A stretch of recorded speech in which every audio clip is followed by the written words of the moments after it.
Tuesday, and today one of the more requested topics that we get and asked to elaborate on and demonstrate, and that is cane retention. It's a popular topic because the last thing we want is for that faster, younger, stronger individual to just wrestle that cane away from you and use it against you. That's how people get victimized. We don't want that for anyone. Before we get into that, a warm welcome to all faithful followers and those who are landing here for the first time. A big cane bump to you. Two things you want to do straight off the bat. Hit the subscribe button so that you don't miss any future content. Hit that little bell icon to go along with it, and also avail yourself of the no-cost cane clarity call. All you have to do is text the letters CCC to 305-745-7839. Why do you want to do that? Because it's going to bring clarity, it's going to save you frustration, funds, and you're going to have a plan. Whether you're an experienced instructor or you're just coming new to the cane, get it right from the onset. Everything from cane training, all the questions that you have, you'll have it done in that no-cost call. In less than 24 hours, we'll be on the phone with you for that. So, listen, cane retention, because I always say, there's two main ways that this is going to happen, that this assailant is going to go for your cane. One is proactive, which is not as common. This is where he proactively goes to, he just sees you and he wants that cane for some reason. But the second one, a lot more common, is where you go to use the cane for self-defense. You just open his eyes, right? Maybe he's looking at that cane traditional like everybody else does. Hey, it's a medical device. Sure it is. It's a medical device, right, that can save your life if you're trained to use it. But you go to do something, and by the way, this can happen, it can happen a lot more common if you don't know how to use this, right? You don't have any training in it, and you just say, well, I have a cane, never trained with it, here I go, I'm gonna use it. Good luck with that. That's always a bad idea. But even if you're trained, again, we're human. I always point this out. We can make mistakes. So just straight off the bat, I'm gonna go ahead and switch this for an instructor's cane to minimize damage. It's not a drone, but it's an instructor's cane with a very benign horn and an extra wide horn and crook here. So the first one is you're gonna have this assailant come and try and take your cane. And there's a variety of ways that he can do this. I don't find that this is as common, but he moves in here, and the next thing you know, if you don't have a good grip on that, this is gonna, and now you have a whole other set of circumstances. You better be able to get out of here, or you're gonna need a different skill set to deal with this now. If you do have it in your hand and he goes, look at what he has to do. He has to come all the way down here to go ahead and do it. And so the first thing is, if you use a foot anchor on that cane, it's like hitting a wall for him. And all I have to do is I'm going to dorsiflex, right? Can you tilt that camera a little bit further down so that they can see this? Yeah, that's it. This is all you're gonna do. Look at how fast it works. Is he surprising you? Go ahead. Now pull all you want in there, and that's not really gonna go anywhere because I have it anchored just by lifting here. He's having to go against my foot. He's pulling up now. You have that other hand.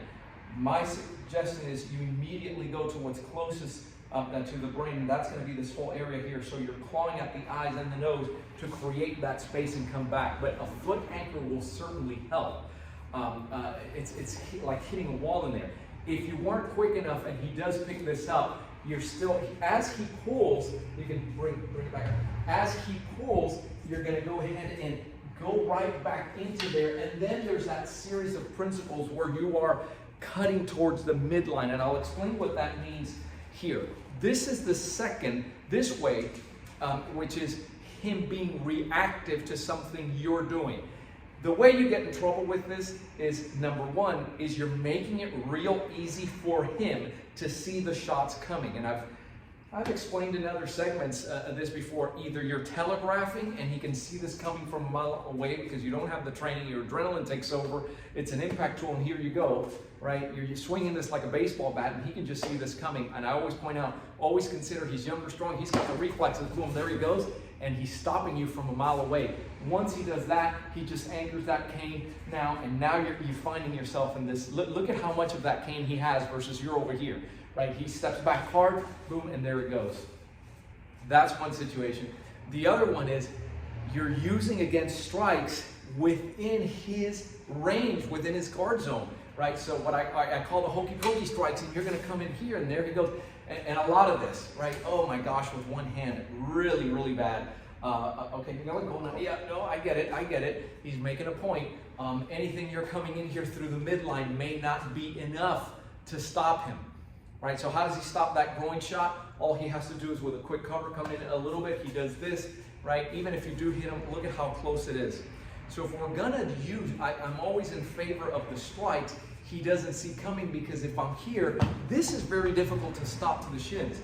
You hear that, right? Anything you're taking out here in the knee, that's very difficult. There is a time to go towards the midline, but it's not as a first shot. It's more along the lines of where he comes in with something you opened up and now you're coming in here to follow up, along those lines. But let's take a look at what happens. If I do come out here and he stops this, now what? Notice that coming here to the outside, you're never gonna win this. Why? Look at his center, look at where my center is, right? Use your umbilicus as a guideline. I can go there, I don't care how strong you are, you're not gonna win that. So you're gonna have to relax. See what happens when I take that elbow, bring it right back towards my center. Now the cutting happens towards the center. Look at his hand. Look at that question mark, right, that happens here, that S shape. Now you hear him? Pop, now you can go right back. So if I'm over here, I immediately want to train to bring that right back to my center, then come out and then be able, right? That's a matter of leverage. It shows you how to lock him up. Same thing. Yeah, and this is just bad. You find yourself, doing something. You got caught here somehow towards the midline. Notice that both hands are there. You see one hand go, get out of there. Look at what I'm doing. Bring this hand like you're cocking it back to punch. Right, and you have to know. What if he's right-handed and he lets go? Same thing. You're going to come up. Look at how I have it lined up. Because what I'm going to do is bring this right back towards him. Right, immediately to come back down and go. The third way it's going to happen reactively is you had this up here, you went to launch out somehow, and he got this. Because instead of doing what I read, which is coming down here and then coming up, notice that cover hand is huge. You went to do something like this, or you didn't even move.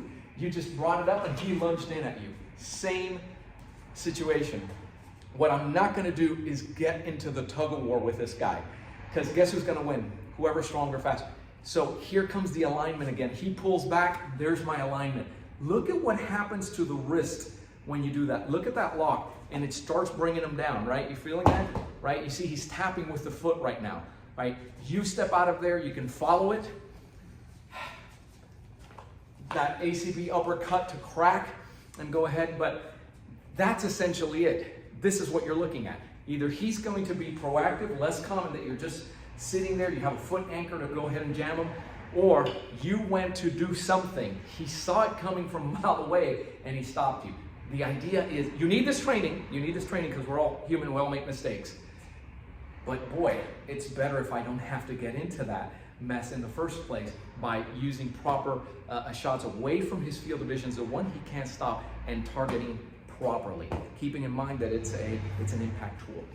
So I hope that brings clarity to that topic. It is part of the training, and it's part of the American Cane Boxing training that's going to be happening here. The immersion is now, I believe we have 8 spots remaining, and that is going to happen. It's the Winter Cane Immersion. It is for the certification, so you walk out of here credentialed. It's going to happen February 15th through the 18th, 2022. We're going to go 17 hours in a small and an intimate setting, and this is one of the topics. We go into it a lot more in depth, and we use the reality-based drill. So if that's something that is of interest to you, just text winter 2022 to 305-745-7839, and we'll have a conversation just to make sure that it's a right fit for you. I'm Joe Robaina for American Cane Self-Defense. Thanks for watching, guys. Keep training, keep caning, stay safe.